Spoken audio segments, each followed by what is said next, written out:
Olá, meus irmãos, graça e paz. Gostaria de deixar com os irmãos um versículo na Palavra de Deus que se encontra lá em Esdras, capítulo 7, versículo 10, que diz o seguinte: porque Esdras tinha disposto o coração para buscar a lei do Senhor e para a cumprir e para ensinar em Israel os seus estatutos e os seus juízos. Nesse texto aqui nós encontramos, irmãos, três princípios, para aqueles que gostam, se dispõem a servir ao Senhor.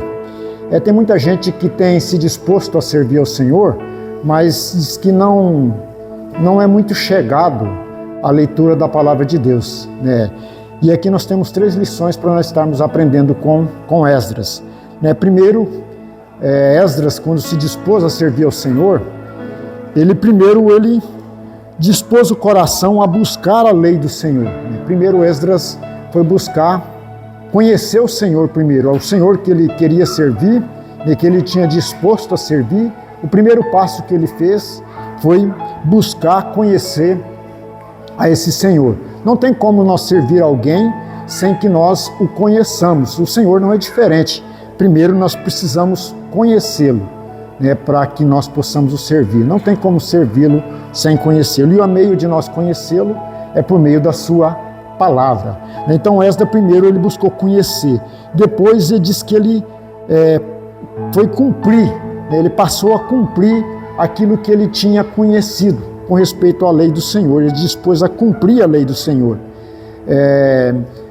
Tiago diz que não basta nós sermos apenas ouvintes da sua palavra, da palavra de Deus, mas temos que ser praticantes, E Esdras fez isso.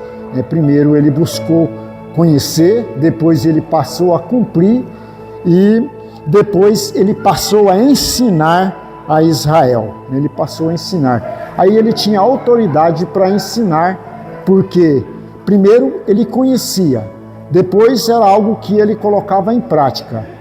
E em terceiro, aí ele podia ensinar com autoridade, porque ele estava fazendo aquilo que ele sabia, aquilo que ele conhecia. Irmãos, então o primeiro passo para aquele que quer servir ao Senhor, primeiro tem que conhecer. Segundo, tem que praticar aquilo que ele vai passar a ensinar.